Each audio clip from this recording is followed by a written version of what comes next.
안녕하세요. 배신의 장미입니다. 오늘의 사연 시작하겠습니다.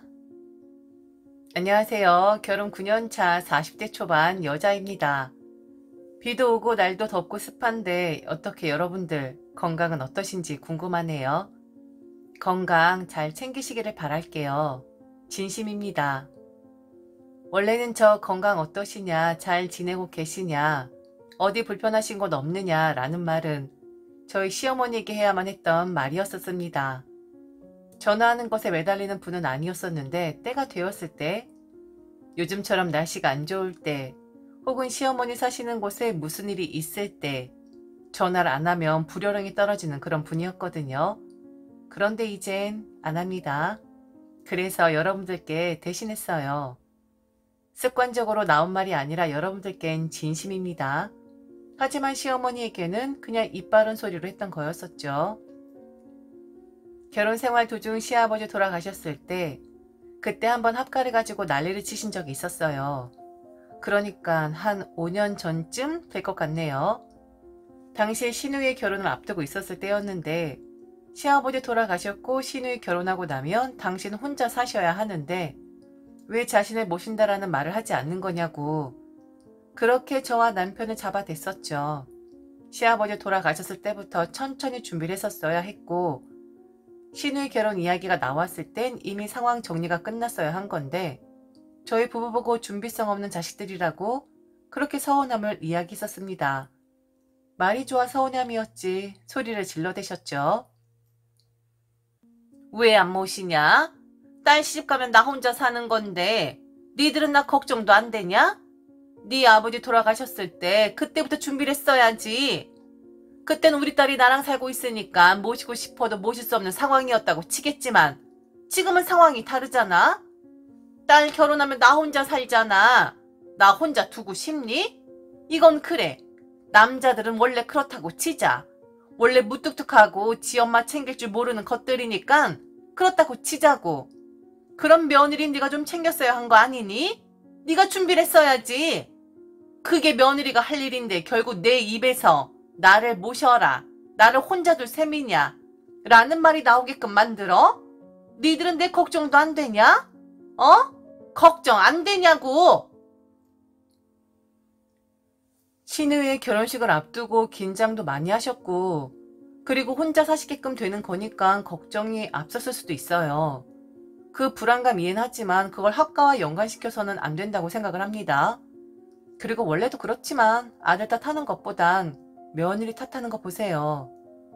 제가 부족해서, 제가 생각이 짧아서, 제가 시어머니 생각하는 마음이 한없이 작아서 자신을 배려 안 하는 거라고 그렇게 몰아세우더라고요. 저는 그냥 앉은 자리에서 당한 거였어요. 아무 짓도 안 했는데 잘못 하나 한 게 없는데 저는 그냥 며느리라는 이유로 욕을 먹었던 거였습니다. 자신의 인생이 불쌍하다고 한숨을 있는 대로 쉬었다가 갑자기 열을 냈다가 난리 치셨는데 남편이 그러더라고요. 며느리 탓 좀 그만하라고요. 딸 결혼 앞두고 남의 딸에게 이러고 싶냐고요. 인간적으로 우리 좀 상대방 생각 좀 하자고 그리 말을 해주더라고요. 엄마 그만 소리 치시고요. 아니 그걸 왜 며느리 탓을 합니까? 그리고 며느리 탓을 하고 싶어도 엄마도 참 타이밍 죽이네. 내 딸 남의 집에 시집 보내면서 남의 딸한테 그러고 싶어요? 엄마도 이제 친정엄마 되는 거예요. 시어머니만 되는 게 아니라 친정엄마 되는 거라고요. 만일 여동생이 시어머니 되시는 분이 엄마처럼 행동한다고 생각을 해봐요. 아, 그럼 너무 골치 아프지 않겠어요? 엄마, 우리 좀 상대방 입장 좀 되어 봅시다. 내가 엄마를 모실 생각이 없어요. 그리고 지금 그 연세에 아들 부부와 살고 싶으시다고? 아이고 엄마 지금 정말 젊으십니다. 친구분들하고 놀러 다니시고 엄마 항상 그랬었잖아요. 무뚝뚝한 지 아비 닮아서 아들도 지 엄마한테 무뚝뚝하다고. 좀 다정한 남자 좀 만나보고 싶다고. 연애하셔요 연애. 엄마 아직 젊으니까 연애하셔. 엄마 요즘은 혼자 사는 여자가 인기라고 합디다. 그만 며느리 잡고 즐겁게 그냥 사세요. 뭐 그 연세에 모셔라라는 말을 하세요. 엄마 연세에 다른 분들이 들으면 엄마 욕먹어요. 그러니까 그만. 딸내미 엄마랑 똑같은 시어머니 만나게끔 하고 싶지 않으면 엄마 좀 자중하세요. 네? 제발요, 좀. 남편이 그렇게 말을 하는데 어찌나 웃기던지 피식하고 웃음이 새어나올 뻔했는데 간신히 참았었습니다. 모셔라 합가를 종용하니 연애를 하라는 남편, 그리고 혼자 사는 여자가 인기라니. 아, 이건 지금 생각해도 너무 웃깁니다. 너무 웃기지 않나요? 암튼 저 일로 시어머니는 뭔가 좀 일이 있을 땐 꼭 자신에게 전화를 걸어 챙겨주길 바라세요. 옆 동네 불났더라. 어머니 집엔 피해 없느냐? 날이 덥다. 괜찮으시냐? 춥다. 괜찮으시냐? 비 온다. 괜찮으시냐? 그렇다고 매일 바라시는 건 아니었고요. 뉴스에서 떠들 만한 그런 일에만 챙겨주기를 바라셨던 거예요. 좀 과한 면도 있었지만 전화 한 통 하는 건 어려운 건 아니었으니까. 그런데 그럴 때마다 항상 그러시죠. 네가 나를 모셨으면 이리 전화하는 수고 덜지 않았겠냐고요. 아들이 그렇게 말을 했어도 너는 나를 모셔야 한다. 강력하게 말을 했어야 한 거 아니냐고. 그럼 저는 그러죠. 어머니를 모시는 대신에 제가 이렇게 전화를 드리고 그 죄송한 마음 담아서 생활비와 용돈 넉넉하게 드리는 거 아니냐고. 그리고 제가 무슨 힘이 있어 강성의 남편을 꺾겠냐고 어머니도 다시면서 또 이리 말씀하신다고 하며 남편에게 몰아댑니다. 그럼 아무 말씀 또 안 하시죠. 암튼 그렇게 살았습니다. 저를 엄청 사랑하고 저를 아껴서 제 편을 드는 남편이라고 생각을 하실 수도 있는데 사실은 남편과 시어머니는 성격 자체가 잘 맞지 않는 사람들입니다. 사이가 좋지 않은 건 아닌데 부모 자식 간에도 그런 사람들 있잖아요. 성향이 맞지 않는. 물론 저도 시어머니 모시는 거 부담되고 모시지 않았으면 하지만 제 마음 못지않게 남편도 그런 마음이긴 합니다. 저도 힘들겠지만 자기가 더 힘들 거라고요. 매일 시어머니와 싸울 자신의 모습이 보인다며 절대로 합가는 무리다 라고 말하는 사람이죠. 아들 키워봤자 소용없죠. 그런데 저희 남편 같은 경우엔 아내한테 푹 빠져 그런 게 아니라 원래부터 본인 엄마와 맞지라는 사람이었습니다. 조금 다른 결을 가진 아들 키워봤자 소용없다라는 말에 해당이 되는 사람이죠. 그렇게 저는 시어머니에게 싫은 소리 좀 듣고 그냥저냥 살았었는데 그렇게 떠들썩하게 결혼을 했던 시누이가 이혼을 하고 시어머니 댁으로 다시 들어가게 되었습니다. 왜 이혼을 했는지는 처음엔 자세히 듣지 못했어요. 그러다가 나중에 듣게 되었는데 시댁 사람들과의 문제가 그리 많았었다고 합니다. 어쩐지 시댁이 올 때마다 그래서 표정이 좋질 않았구나 싶었고 아이를 가지려고 노력을 많이 한다고 했었는데 그렇게 마음고생 심하니 당연히 아이도 안 들어서지 하면서 좀 안타깝더라고요. 시누이 이혼은 또다시 한번 시어머니를 들썩이게 합니다. 그런데 이번엔 좀 예외적인 상황이었어요. 딸이 이혼을 한 거잖아요. 5년 남짓 살고 딸이 돌아온 건데 당연히 친정엄마 입장에선 억울하고 화나고 안쓰럽고 그런 마음 들겠죠. 그리고 우리 시누이, 아까 제가 시누이 이야기하면서 그녀 편을 좀 들어주는 것 같았잖아요. 솔직히 저 텍스트 쓸 때 나 이제 선수 다 되었네 싶었는데 이해는 해요. 그간 고생 많이 했겠다. 그래서 이혼을 했구나. 그래도 가족이 이혼을 하고 돌아왔는데 환영하고 즐겁게 받아들일 사람이 있겠어요? 아무리 개싸가지 시누이여도 안타까웠어요. 불쌍했고요. 그리고 아주 약간의 동정도 했었습니다. 이혼이 말이 쉽지 사실 쉬운 거 아니고 아무리 이혼이 흠이 아니라고 해도 에이 그건 흠이 되니까 요즘 흠이 아니야 라고 위로를 하는 겁니다. 이혼이란 게 칭찬받을 일은 아니잖아요. 막 권하고 할 일은 아니잖아요. 신우이 이혼하고 돌아오고 나서 한 달쯤 지났을 때 저는 신우이에게 전화 한 통을 받았습니다. 제게 전화를 안 하는 사람인데 뭔 일인가 싶었어요. 그런데 신우이가 그러더군요. 저보고 좀 오랍니다. 와서 집 정리를 좀 하라고 합니다. 무슨 집 정리냐 물었더니 지 짐이요. 이혼하고 나서 거의 알아 누워있느라 짐 정리를 못했는데 자기가 지금 찾아야 하는 물건이 있는데 그걸 어디에 넣어 두었는지 모른다고. 그러니 저보고 와서 자기 짐 정리를 하래요. 그리고 저기 옆에서 들리는 겁니다. 시어머니 목소리가요. 빨리 오라고 해. 꿈을 대지 말고. 기분이 확 잡치더라고요. 아니, 지 짐은 지가 정리를 하는 거지. 그걸 왜 제게 시키죠? 좀 불쌍하게 봐주고 동정을 해주니까 또 이러는 건가 싶더라고요. 얼른 오라고. 지금 당장 오라고. 지금 자기 이 물건 못 찾으면 미쳐버릴 것 같으니까 얼른 와서 정리를 하라는 거예요.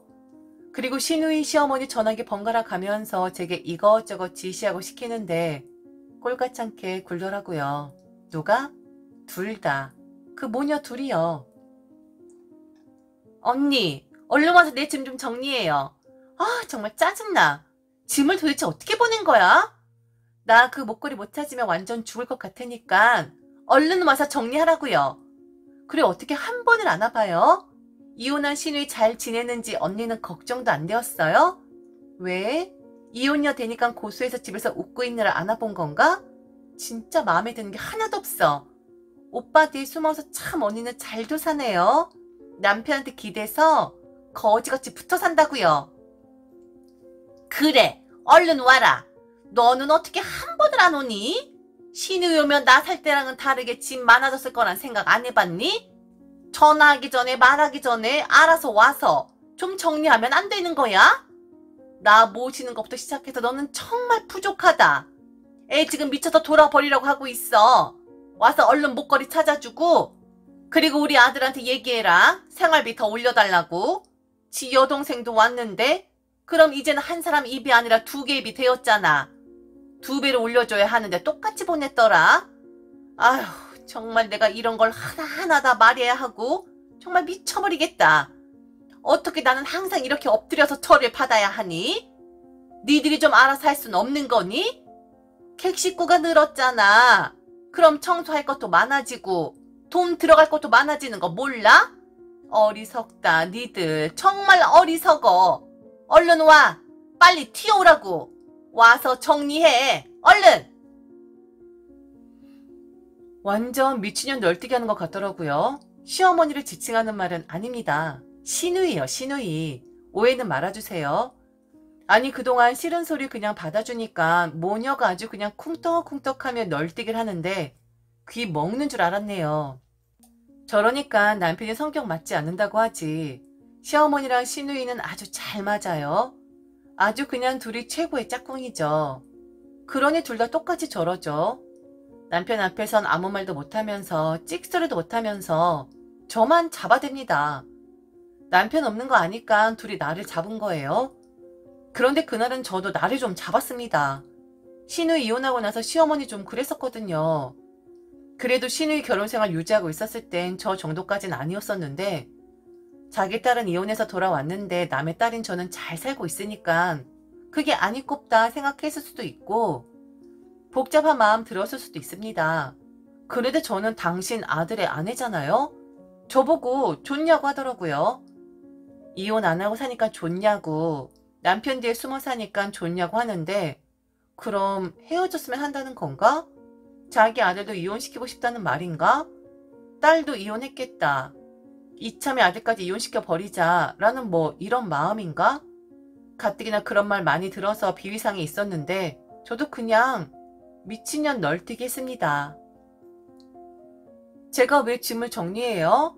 제 짐 아니잖아요. 본인 짐 정리도 못할 정도로 애 아니면서. 이혼까지 했으면 굴곡진 인생 살고 있는 거나 다름없는데 여전히 어린애처럼 구는 거예요? 알아서 정리하시고요. 그리고 어머니 딸이 이혼을 한 거지 제가 이혼을 시킨 게 아니에요. 자꾸 저한테 시비 거시는데 왜요? 아들도 이혼시키고 싶으세요? 꼭 그 일 없을 때 저한테 막말하시는데 저 지금 이거 다 녹음했어요. 그 일 바로 들려줄 거고요. 그리고 왜 생활비를 올려드립니까? 돈 벌 사람 생겼잖아요. 어머니 딸이 이제 돈 벌어서 생활비 대어 드릴 테니 저희는 이제 그만 지원할게요. 그동안 혼자 계시니까 그 일가 그렇게 많이 드린 거지. 이제 둘이 되었는데 원점으로 돌아왔는데 그 일가 두 배로 드릴 것 같아요? 그 일 성격 잘 아시면서. 암튼 저는 안 가고요. 그리고 아무리 그렇게 막말하셔도 저는 그 일랑 이혼 안 해요. 이혼해서 부모님 속상하게 만드는 딸도 되고 싶지 않고 그리고 저는 엄청 만족하며 살고 있거든요. 어머니 딸이 귀하면 남의 딸도 귀한 법입니다. 딸이 이혼하고 돌아왔는데도 여전히 남의 딸에게 이러고 싶으세요? 정말 어머니도 그리고 어머니 딸도 멀었네요. 정말 한참 멀었어요. 남편에게 녹음 보내고 들어봐 라고만 했습니다. 그리고 그날 뭐 남편 난리 났죠. 시어머니 시누이 주말까지 합해서 한 10시간 이상 잔소리 들은 것 같고요. 그리고 저도 들었습니다. 그냥 전화를 받지 말라고요. 그리고 한꺼번에 몰아서 이야기하지 말라고요. 바로바로 이야기를 하라고요. 그럼 자기가 감당이 안 된다나요? 남편은 시어머니에게 드렸던 지원 끊어버렸습니다. 그리고 여동생한테 네가 빌보다 사는 거니까 시어머니 생활비는 네가 알아서 하라고 그리 말을 했다고 합니다. 이혼이 무슨 벼슬이냐고, 너를 챙겨주기를 바라고 앉아있냐고, 얼른 일어나서 더 밝게 지내고 실패한 요인에 대해 분석을 하고 창피한 줄을 알아야 하는데 글러먹었다고, 또 그걸 동조해주는 시어머니 또한 도끼인 객끼니라고 지원 싹 다 끊어버렸습니다. 저도 좀 혼나긴 했는데 다행스럽게 저는 끊어내지 않더라고요. 지금은 시어머니와 시누이와 연락 안 하고 있고요. 남편만 가끔 연락을 하고 있어요. 그녀들은 남편의 벽 절대로 넘지 못합니다. 그래서 남편 화만 풀리기를, 그리고 남편이 다시 지원해 주기만을 목 빠지며 기다릴 겁니다. 그런데 우리 남편이 또 한 번 아니면 아닌 사람이에요. 언젠간 풀리겠지만 남편이 알아서 교통정리하니까 뭐 저는 편하죠. 전화 안 해서 편하고 안 받아서 편하고 저 남편 뒤에 숨어 사는 여자 맞긴 하네요. 지금까지 들어줘서 진심으로 감사합니다. 이상 배신의 장미였습니다.